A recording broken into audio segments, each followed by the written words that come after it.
Hello everyone, welcome back to my YouTube channel. So today's video we will learn about relative level stores important terms. The first one is structuralism. Structuralism की बात करते हैं जिसमें कहते हैं कि culture और मिथ और जो हिडन आइडियाज हैं सोसाइटी के अंदर वो सारे स्ट्रक्चरलिज्म पर बेस्ड होते हैं। यानी कि कल्चर और मिथ वाली जो चीज़ें हैं यानी कि डिफरेंट कंट्रीज में डिफरेंट हो सकते हैं, यानी कि कल्चर डिफरेंट हो सकता है बट उनकी स्टोरेज का जो है थीम जो वो सेम रहता है। जैसे कि अगर हम नॉर्थ इंडिया की तरफ देखें तो वो अलग कल्चर होता है और साउथ इंडिया का अलग होता है, ईस्ट का अलग होता है, वेस्ट का अलग होता है। लेकिन अगर हर तरफ की स्टोरी और कल्चर अलग होती है, लेकिन उनके स्टोरीज में जो मेन थीम होते हैं जैसे कि good and evil, light and dark, इस तरीके के जो थीम होते हैं वो सेम होते हैं, जो कि स्ट्रक्चरलिज्म पे बेस्ड होते हैं, जो कि ह्यूमन माइंड से आए हैं। यानी कि हम लोग माइंड में कल्चर को फॉलो नहीं करते हैं, उसे सोशली फॉलो करते हैं, लेकिन एक ह्यूमन माइंड जो कि क्वालिटीज़ को वैल्यू देता है, इसलिए जो सभी कल्चर्स हैं उनके थीम जो है सेम होते हैं क्योंकि ह्यूमन माइंड ने सेम क्वालिटीज़ को वैल्यू दिया है। द बाइनरी अपोजिशन, नेक्स्ट हम बाइनरी अपोजिशन की बात करते हैं। बाइनरी टू अपोजिट आइडियाज़, जिसमें टू अपोजिट आइडियाज़ की बात करते हैं, यानी कि किसी ऐसी चीज़ की बात करते हैं जो कि एक दूसरे के विपरीत है और एक चीज़ की वैल्यू तभी है जब दूसरी एग्जिस्ट करती है। अगर एक चीज़ नहीं होती, अगर गुड में इविल नहीं होता तो हमें पता ही नहीं चलता कि गुड भी होता है ना। यानी कि किसी चीज़ का हमें तभी पता चलता है जब दूसरी चीज़ एग्जिस्ट करती है। जैसे मेल है फीमेल है, मेल है क्योंकि फीमेल है, वो फीमेल है क्योंकि वो मेल नहीं है। यानी कि एक चीज़ जो दूसरे की पूरक होते हैं उस तरीके से लाइट है और डार्क है। हमें लाइट की वैल्यू कभी समझ में आती है जब डार्क एग्जिस्ट करता है। अगर डार्क हो ही नहीं, अंधेरा ही ना हो तो हमें लाइट की वैल्यू कभी समझ में नहीं आएगी। इसी तरह रिच एंड पुअर जो कि अपोजिट चीज़ें होती हैं उसे बाइनरी अपोजिशन का नाम देते हैं।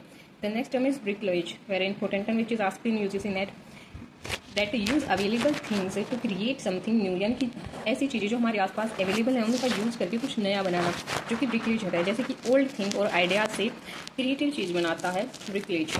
जैसे कि हम लोग बनाते हैं प्लास्टिक बोतल्स से फ्लावर पॉट बनाते हैं, और जैसे कि जो मिथ होते हैं हम लोग मिथ लेके और साइंस की चीज़ों को जोड़ के क्या बनाते हैं, आजकल की मॉडर्न फिल्म्स बनाते हैं जो कि साइंस फिक्शन होती हैं, है ना। ये सारी चीज़ें किसका एग्जाम्पल है, ब्रिकलेज का। यानी कि ब्रिकलेज ऑलवेज रिमेंबर, इसमें वही चीज़ें यूज की जाती हैं जो अवेलेबल हैं। The next term is myth, he is also noun for myth. Myth जो होते हैं it is not random, myth ऐसे ही नहीं बनते हैं, it is structure and pattern. जैसे कि हम लोग देखते हैं हर सोसाइटी में ऐसे ऐसे मिथ होते हैं। मिथ मतलब पुरानी कहानियाँ भी हम इन्हें कह सकते हैं, जैसे कि रामायण एंड महाभारत। अगर हम इन्हें कहें रामायण तो ये एक मिथ है, यानी कि ये चीज़ ऐसे ही नहीं बनी है, इसका सोसाइटी से कोई ना कोई रिलेशन रहा है तभी वो चीज़ बनी है। और ऐसे ही मैथीम, जैसे कि ये होती है स्मॉलेस्ट यूनिट ऑफ मिथ। जैसे कि लैंग्वेज की स्मॉलेस्ट यूनिट फोनिंग होती है, वैसे ही मिथ की स्मॉलेस्ट यूनिट मिथीम होती है, जो कि बात करता है एक मिथ है जो पूरी स्टोरी होती है, एपिक नोवेल होता है, उसके अंदर जो छोटे छोटे पार्ट्स होते हैं, जैसे कि हीरो का बॉर्न होना, फिर हीरो को पावर मिलना, फिर हीरो का फाइट करना और फिर लास्ट में जीत जाना, इस तरीके की जो चीज़ें होती हैं वो मैथीम में आती हैं। जैसे कि मिथ अगर एक पूरा हाउस है तो मैथीम उसकी ब्रिक्स हैं, बिल्कुल उसी तरीके से इसमें हीरो और विलन के जो छोटे कैरेक्टर्स आते हैं जो एक एक करके जुड़ते जाते हैं, एक के बाद एक चीज़ होती है वो होता है मैथीम, और जो मैथीम से सारे मैथीम्स को मिलाकर मिथ बनता है। The next term is nature versus culture. ये नेचर और कल्चर की बात करते हैं। जैसे कि कल्चर जो है ह्यूमन मेड है, कल्चर इंसानों ने बनाया है। जैसे कि मैरिज जैसी चीज़ इंसानों ने बनाई है ताकि हम लोग एक दूसरे के कल्चर को फॉलो कर सकें और कोई रूल्स को ब्रेक ना करें। बट जो नेचर है वो बायोलॉजिकल होती है, जैसे कि बायोलॉजिकल हम बर्थ जो लेते हैं वो उस तरीके से होती है। नेचर और कल्चर एक दूसरे के अपोजिट इन्होंने शो किया है। Next right is C S और C. The first term is semiotics. Semiotics means the study of sign and symbol, जो स्टडी करता है साइन और सिंबल को। I hope understand. The next one is triadic model. ये ट्राइडिक मॉडल की बात करते हैं, दिस इज वेरी इंपॉर्टेंट है, जिसमें ये देते हैं साइंस दैट साइन जो है वो क्या है, anything that represent something else. एक ऐसा साइन जो कि होता तो कुछ और उसका मतलब कुछ और होता है। जिसमें ये फर्स्ट बात करते हैं रिप्रेजेंट अ मैन, यानी कि ये साइन जिसे हम कह सकते हैं what we see and hear, कि हम क्या देखते हैं और क्या सुनते हैं, वो होता है रिप्रेजेंट अ मैन। जैसे कि हर्ट दिखते हैं हम लोग उसका मतलब लव समझ लेते हैं, और रोज दिखते हैं उसका मतलब भी सेम समझ लेते हैं। किस तरीके की जो चीज़ें वो साइन हो किस तरीके से एसोसिएट किया गया है। और एग्जाम्पल के लिए जैसे कि रेड ट्रैफिक लाइट, हम रेड लाइट को देखते ही ट्रैफिक लाइट को देखते रुक जाते हैं। The next one is object.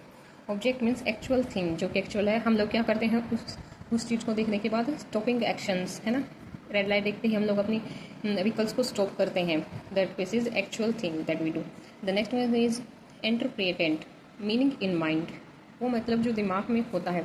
Red light means stop, red light में हम लोग रुक जाते हैं, जो कि उसका एक्चुअल मीनिंग जो क्रिएट किया गया है माइंड में उसको हम लोग अप्लाई करते हैं। The next term is icon, science that look similar, ऐसे साइंस जो सिमिलर लगते हैं, जैसे कि इमोजी इमोजी का प्रयोग हम लोग किस लिए करते हैं, ताकि ये खुश रहने की इमोजी है, ये उदास उदास देखने की इमोजी है, वो चीज़ें होती हैं आइकन में। The next one is index, directly to object, ऐसी चीज़ें जो कि डायरेक्टली ऑब्जेक्ट से जुड़ी हैं, जैसे कि स्मोक, अगर धुआं है तो इसका मतलब आग है। इस तरीके की चीज़ें जो कि कॉज और इफेक्ट को दिखाती हैं वो होती है index name. The next one is symbol, symbol meaning learn socially, वो सारे मतलब जो कि हमें सोसाइटी ने सिखाए हैं, जैसे कि नेशनल फ्लैग है, किसी भी देश का कोई भी जो भी नेशनल फ्लैग होता है उसको देखते हम लोग रिस्पेक्ट करते हैं, उससे लव करते हैं ना, नेशनल से। बहुत सारी चीज़ें जो कि सोसाइटी हमें सिखाती है, इसमें कोई नेचुरल कनेक्शन नहीं होता है, ये सोसाइटी द्वारा सिखाई गई चीज़ें होती है सिंबल में। The next name that he gives is pragmaticism, pragmaticism that means idea का मीनिंग या प्रैक्टिकल यूज और इफेक्ट, यानी कि वो आइडिया जिसका कोई मीनिंग है वो जो प्रैक्टिकली यूज़ में आए, जैसे कि अम्ब्रेला, एक अम्ब्रेला का यूज़ तभी यूज़फुल है जब वो हमें बारिश से बचाए। बिना बारिश के दिनों में अम्ब्रेला ले जाने का कोई फायदा नहीं, क्योंकि बारिश तो होगी नहीं, और फिर अम्ब्रेला हम लोग बेकार में क्यों कैरी करें। यानी कि वो चीज़, वो ऑब्जेक्ट जिसका रियल यूज़ हो, जैसे कि किसी डॉक्टर की मेडिसिन है वो तभी यूज़फुल है जब वो पेशेंट पर वर्क करे, उन्हें ठीक करे। यानी कि वो सारे आइडियाज़ जो कि प्रैक्टिकली यूज़ और इफेक्ट में काम आते होते हैं pragmatism. I hope you understand this. So like, share and subscribe. Keep learning, keep growing and keep smiling.